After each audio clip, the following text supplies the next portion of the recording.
Welcome back, everybody. Let's take a break with Stephen Shamus. Welcome back, Alex. Good to see you again. Always a pleasure. So I see you're not in your man cave as usual. Mm-hmm. Are you in the witness protection program? I am in a secret location that I'm not allowed to talk about. Is this like your alter ego, Justin Turner? Yeah, exactly. I got my fanned out beard for this. The Dodgers are, you know what it is? The Dodgers are winning right now, so you're probably getting stopped. Yeah, you're getting exactly. stopped on the street, so you gotta calm it down. Too many pictures and autographs. Exactly. Too many pictures and autographs. I got it. So Alex, I think we have a fun show today, right? What are we talking about? Yes, love this. We're gonna go back in time and we're gonna hit some key Bronze Age books.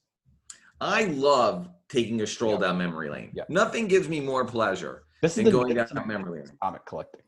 You're going to start to see some patterns emerge with like John Romita and Gil Kane and Jack Kirby, where like the same names keep cropping up with the first appearances and the artwork and the covers and the memorable covers and the covers that are homaged multiple times over. It was a fun era. And I think when you start to look back on it and you look at some of these key appearances, Alex, I think you're going to start to say to yourself, wait a second here. How are these comic books that are 3 months old, 6 months old, 1 year old, 5 years old, 6 years old, selling for multiples of these books from the 70s and 80s, where the print runs may have been higher at the time. I get it, but the ability to get them in 9/8 is very, very low. And the pops are very, very low on these books. And I think people are going to be like, wait a second, how's that book only X number of dollars, right? It's a wacky world. Yes. Yeah, it is wacky, and I love taking a trip down memory lane. This is my most fun part because it's like,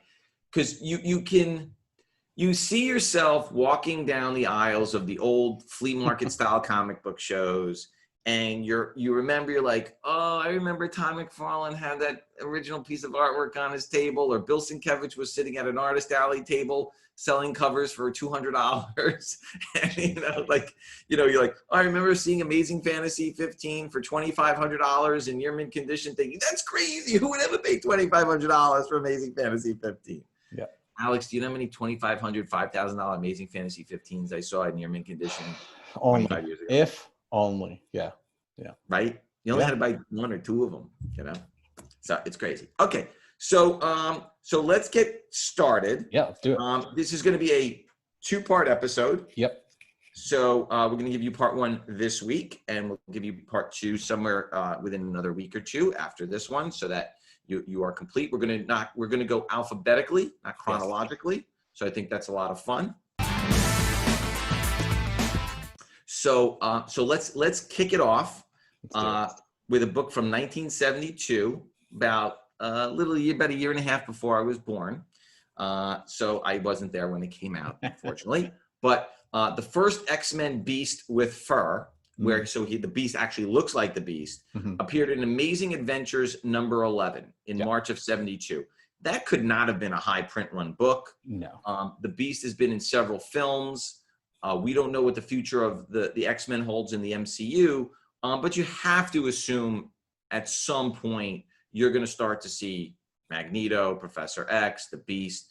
Obviously, Marvel just made the announcement with Jamie Foxx reprising his role as Electro. I would not be surprised, based on the performances, at least of McAvoy and Fassbender, to start seeing these characters come back, and probably with some of the original actors that you remember, because there were some really good X-Men films like First Class and Days of Future Past that had those actors in them. You're like, well, they could bring those actors back. Yeah. They haven't aged out by any means. No, not even close. So that book is a very, very rare. We're not going to talk about signature series today, because very few of these books have signature series, and if they do, they're in the medium to lower grade. So we're really just going to focus on the blue labels. So that's all we're going to be talking about today, are blue labels. Amazing Adventures has 7 9.8s and 33 9.6s. The 9.6s will sell in the $2,000 range. But again, it's something that we've talked about before, Alex, is, $2,000. I mean, that's what people are paying for books from 5, 6, 7, 8, 10 years ago. Variant covers and exclusive covers. Yeah. So the Beast is a great character. The Beast has been around for the X-Men for a very, very long time now. Since issue 1. Yeah, exactly. He's been on the team. Right. So this is a core character of the team, and there's no reason why that book should not be higher, because that's the iteration you remember. That Beast with fur is Beast who is now. Like that happened more than 30 years ago, and it's changed. And I think you'll see this a lot with the Bronze Age books, as you'll see that things that happened or characters that first appear are still major players in the comics now, because you get a lot of people that read them growing up and are now comic writers, and you write what you know. Right. You're at the age now, right? Yeah. Where people are looking into it. So the next two issues, actually, Amazing Spider-Man had this incredible run. Yeah. From 1973 all the way up through, really, you could really look at the early 80s, 1983. Now, Amazing Spider-Man obviously has had some key moments in times, but the next 6 books that we're talking about are all Amazing Spider-Man, mostly Romita covers, right? So you're starting to see some, and this is a run that is almost like unmatched, right? When you start to look at this run of Amazing Spider-Man books, and you're like, oh my God, I can't believe they got all these characters back to back to back to back to back. So, and these books have all been homaged many times on books today, especially the Romita covers. So let's take them one by one. You have Amazing Spider-Man number 121, came out in June of 73, the death of Gwen Stacy, and it also has the Green Goblin, obviously, in that issue. That book, you see that cover, you know that cover, you've seen it, you know it. It's been made into posters and everything. All the faces, all the faces, everything. You've seen that cover many times. There are only 69 9.8s.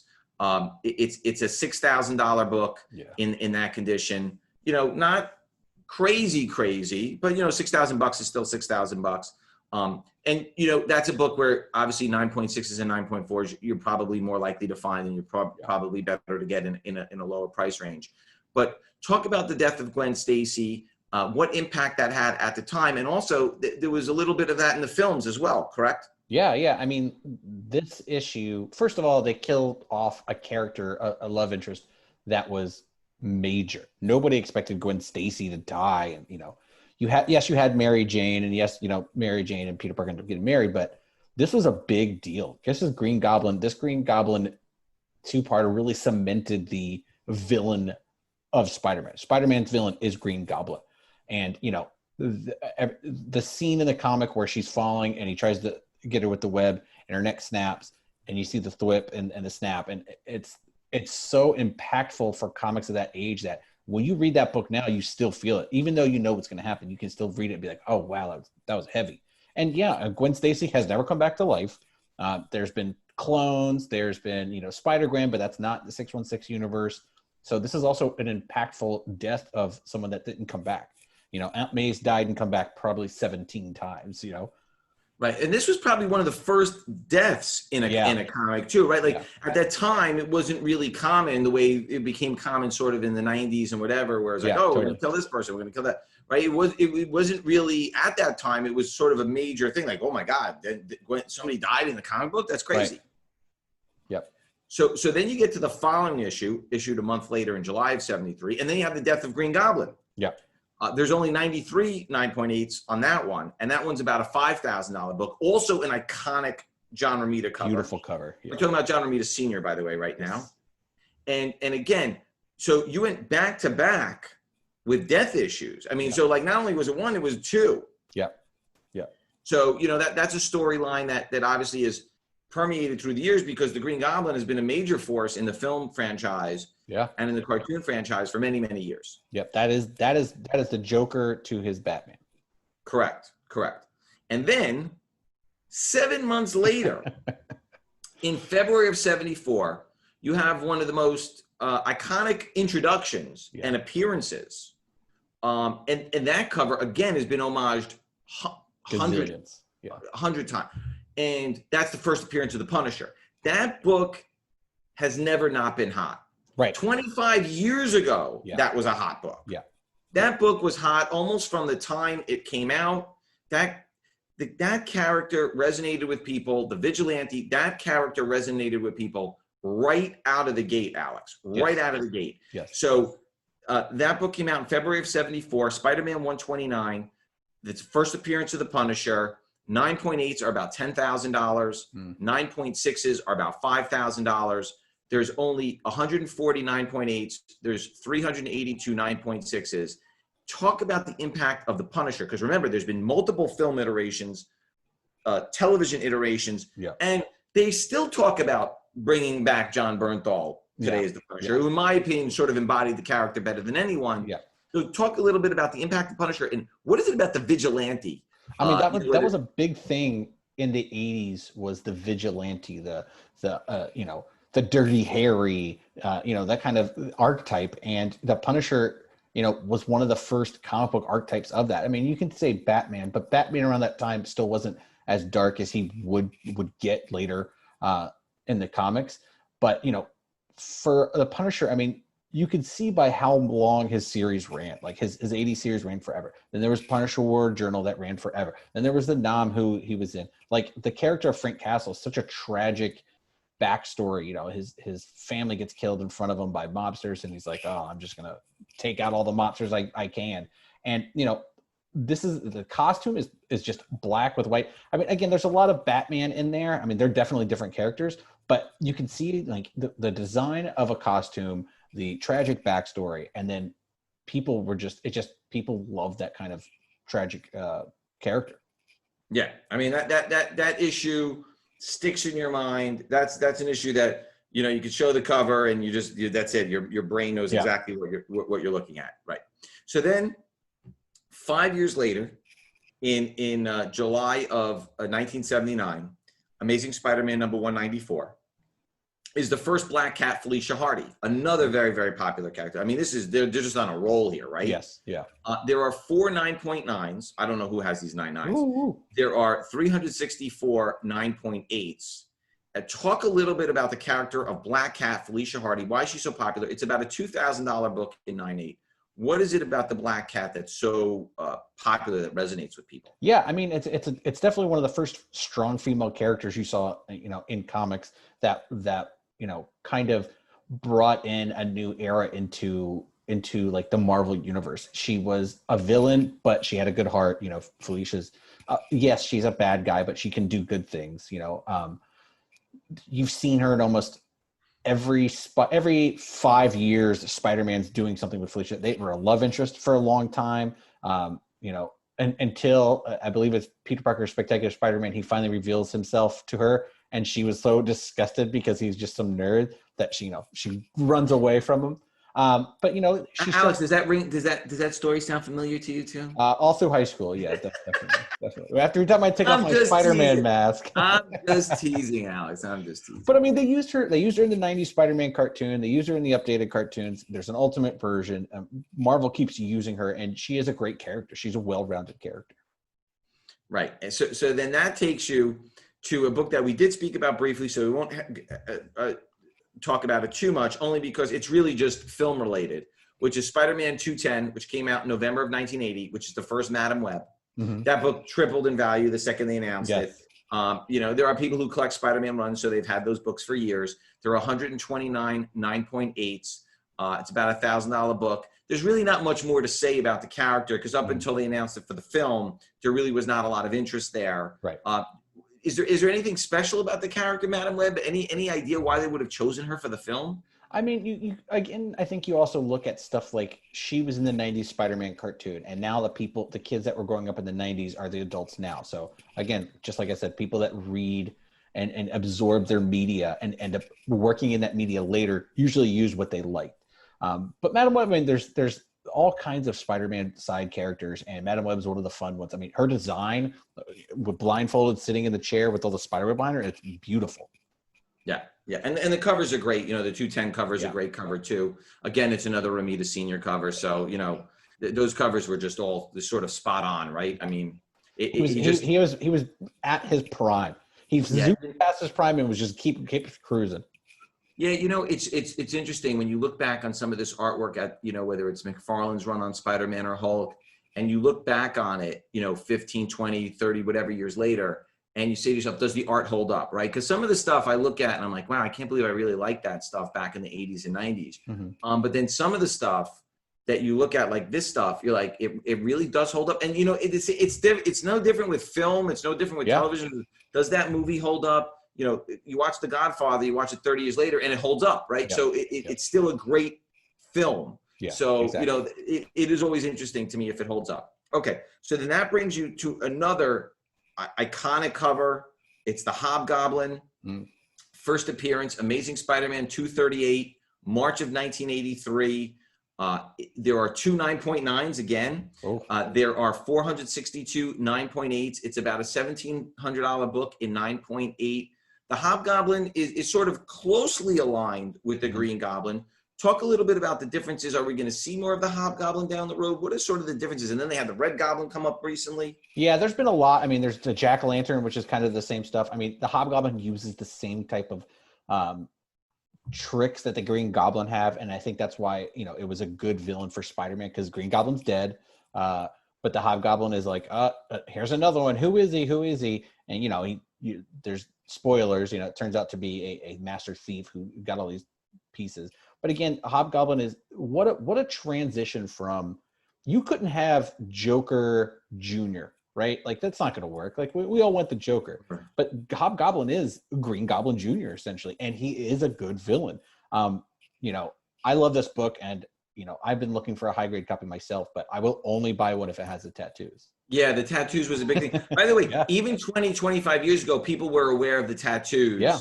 And so I think it was one of those things where, unless you were a kid who bought the book when it came out and took the tattoos out, most of the copies would have the tattoos in them, because that book, even when it came out, was a book that people were collecting early on.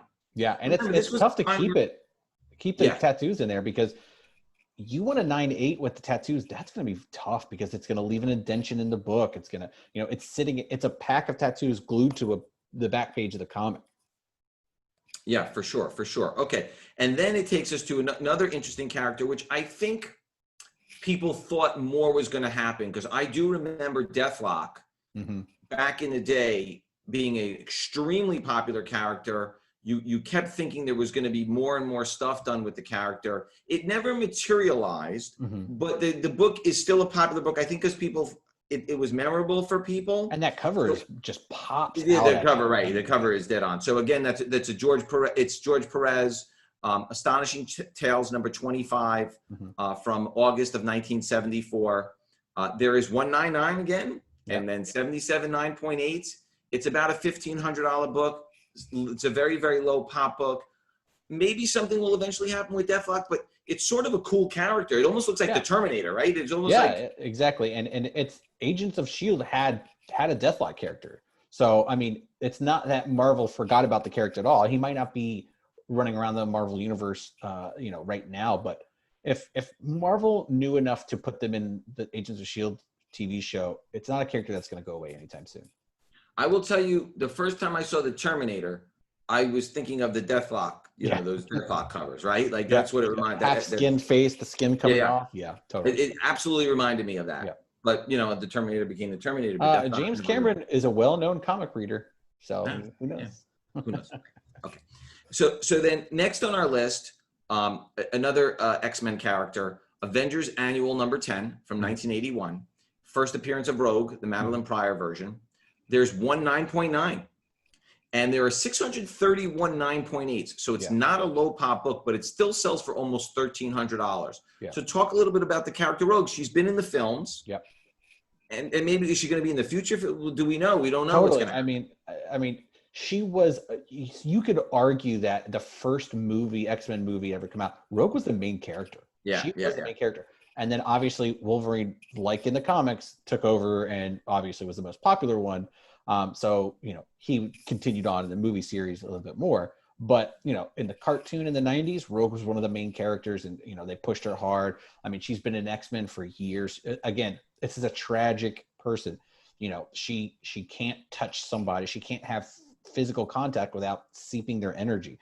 You know, with superheroes, it's their powers. With regular humans, it's just, you know, puts them in comas. Like, by the way, Alex, I feel like some people do that to me. Yeah. That's no touching. She would actually, if she was real right now, would be perfectly happy. You can't touch people. You got to stay away from them. You have to wear gloves. Right. Perfect for the pandemic. Yeah, pandemic Rogue would be having her best life. But and again, strong female character, tragic backstory, and she's just great. Right. So and now we're going to switch to a DC book for a moment. Batman 357. Which came out in March of '83. and that's the first appearance of Killer Croc and Jason Todd. It's about a $700 book in 9.8. There's 214 in the pop. And Killer Croc was obviously in the first Suicide Squad. Movie was disappointing. Hopefully the second film will be a little bit better, Definitely. right? Yeah. And then Jason Todd, of course, that character has sort of lived on in a lot of different iterations over the years. Yeah. So talk a little bit about Killer Croc and Suicide Squad, and then maybe Jason Todd, because they're really two separate things. Yeah, I mean, Killer Croc is definitely one of those. It's one of Batman's rogues. I mean, he's newer. You know, Penguin, Riddler, Joker, Scarecrow. They're all kind of older villains. Killer Croc's one of the new ones, and he's just a crocodile human guy. Like he doesn't outsmart him. He's just brute strength, and can live in the sewers. But Jason Todd's an interesting character. He's one of those characters that died, a la Gwen Stacy, but they did bring him back, and now he's the Red Hood who is now everywhere. There's animated movies. He's going to be in the Titans TV show. He's going to be he'll be in some other form, probably in a movie at some point. But the story of Jason Todd dying and coming back to life, I think that book ticked up a lot when you saw the Red Hood character come in. Right. I mean, it was always a key, definitely still always a key. Right. But now Red Hood is a fan favorite, so that book came up a little bit. Yeah, for sure.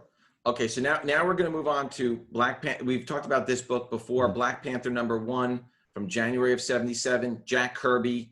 There are 216 9.8s. It's about a $1,200 book. It will be interesting to see what happens to the core Black Panther titles, depending on which direction Marvel goes. Do they go with Killmonger? Do they go with Shuri? What happens to the main title of Black Panther 1?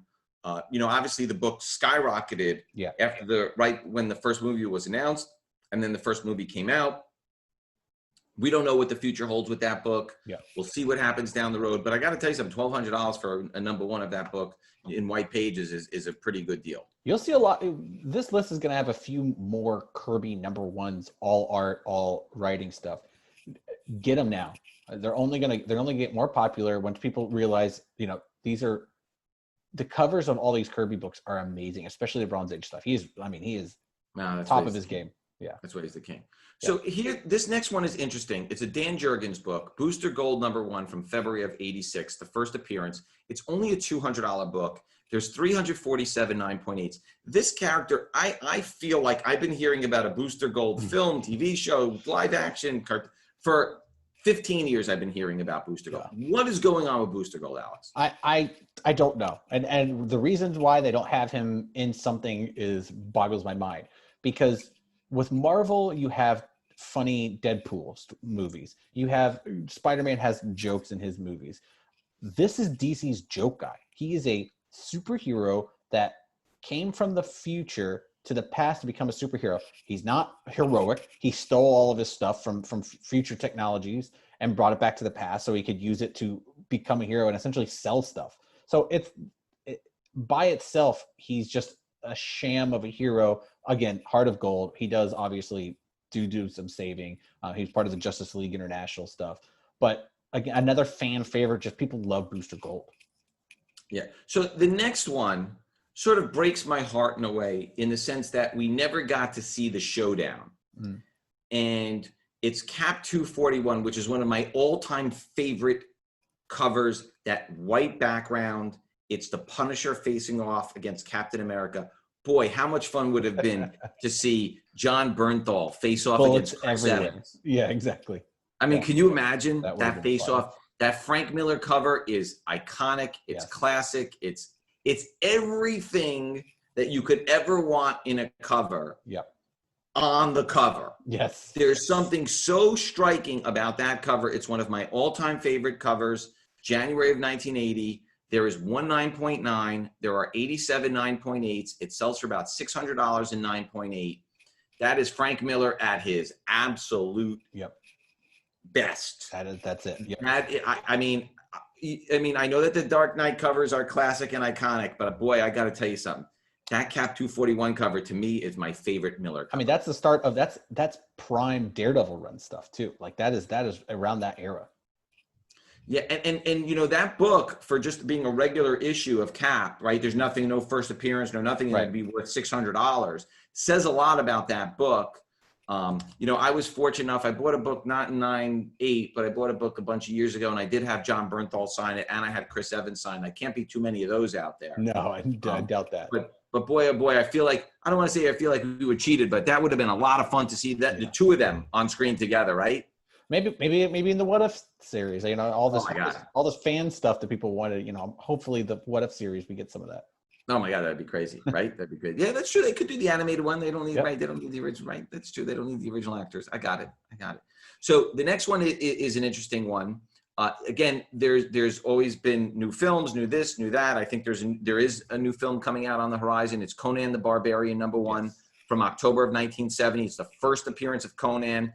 It's a $5,500 book in 9.8. There are 76 of them. Obviously, Schwarzenegger immortalized the character on the screen. It's going to be very, very hard to sort of replicate, but enough time has gone by that a lot of people don't remember the Schwarzenegger version of it. I mean, at the time, you really couldn't have picked anybody better than Arnold Schwarzenegger to sort of embody that character.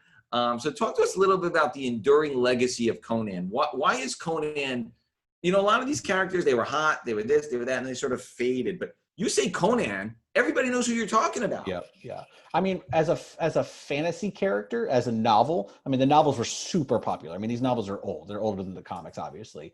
And then when Marvel got the license to do the Conan comics, I mean, Barry Windsor Smith art, talk about a guy that on the top of his, game, and we didn't get a lot of Barry Windsor Smith. After a while, he kind of faded off and did commercial work. So this is his bread and butter comic stuff, is this Conan run. And, those covers are beautiful. And Conan was a comic where you didn't have to worry about who this character was. There was no mysteries of like, oh, is Sabretooth Wolverine's dad? What's going on? Like, oh, who are these characters? Oh, I didn't read the last 5 issues. Conan was just a barbarian that swung a sword and fought things. Like, it was easy stuff to pick up. Right. All right, Alex, that brings us to the time of the show, which is probably your favorite time of the show. And my family's.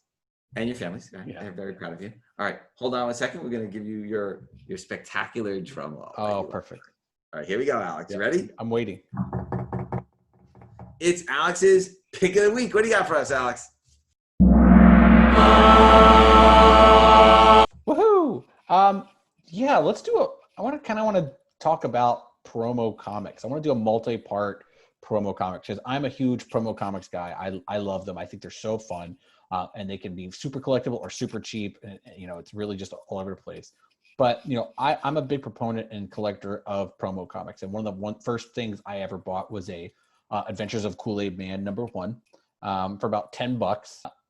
Promo comics were stuff for brands, and they still do it now. I mean, it's Marvel and DC both put out comics for other brands to help them sell their product. For a while, San Diego, for the last 3 or 4 years, San Diego had the KFC DC Comics mashup. So it was the Colonel and like Batman interacting in these promo comics and given away at the show. And, there's about $10 to $15 a book. Not easy to find because you had to be at the show to get them. Marvel has been doing stuff with, SpiderMan. I mean, all you have to do is call Marvel up and go, hey, I have an idea. I want to sell electricity. We're the Con Ed. We want to show kids how to do, safely talk about electricity. So they'll put a comic together and put it out.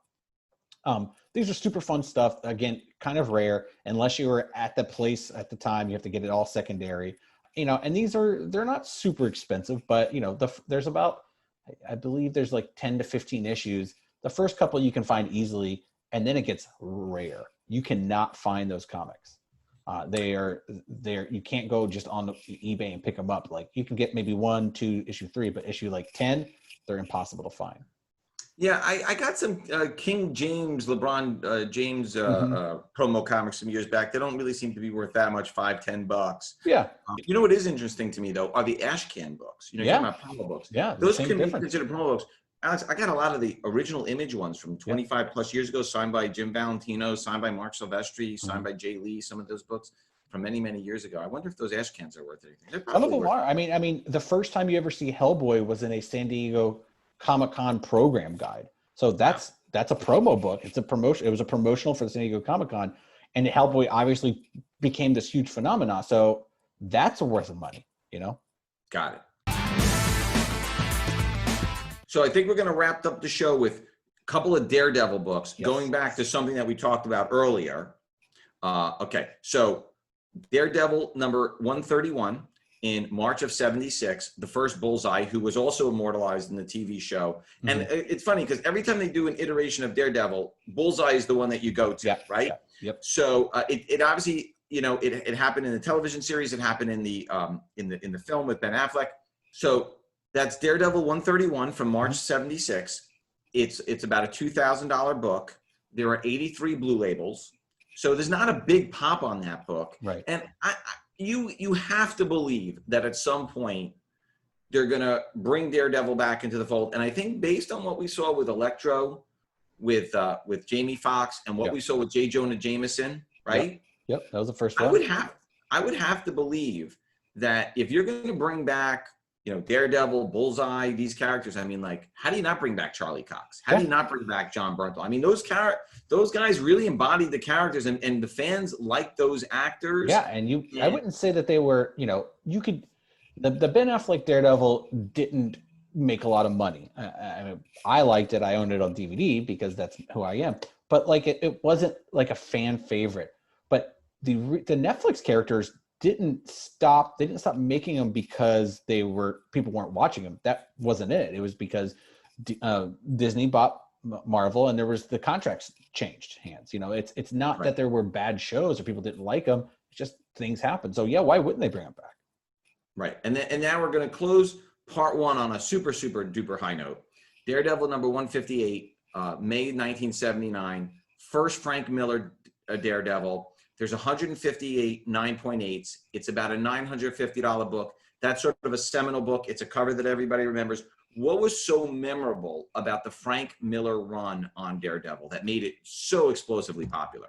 Yeah, you're around this time, superheroes, you're going to hear the word deconstructing the heroes, the Watchmen, you're just deconstructing the main heroes.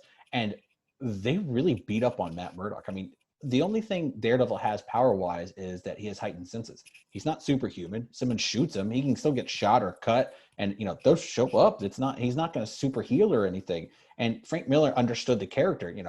Here's a lawyer who's blind but has heightened senses and wants to do good. But again, he's not Superman, so he gets beat up. His personal life, him being Daredevil, his personal life takes a toll, and things that happen to everything that happens to him, in his world. So, when Frank Miller got the Daredevil was a popular title, but when Frank Miller got it, it blew up. David Mazzucchelli art on a lot of those issues, also phenomenal. I think it's the only artist edition I have is the Frank Miller and David Mazzucchelli Daredevil. But I mean, what a seminal work. I have the Frank Miller Dark Knight one. And when you see those pages, like those giant size pages, it's really like, it's quite remarkable. Yeah. Right. You almost think to yourself, it's like, when Bob Dylan was writing those songs, like, did he know what that would, like, you almost think to yourself, like, did he know what he was writing?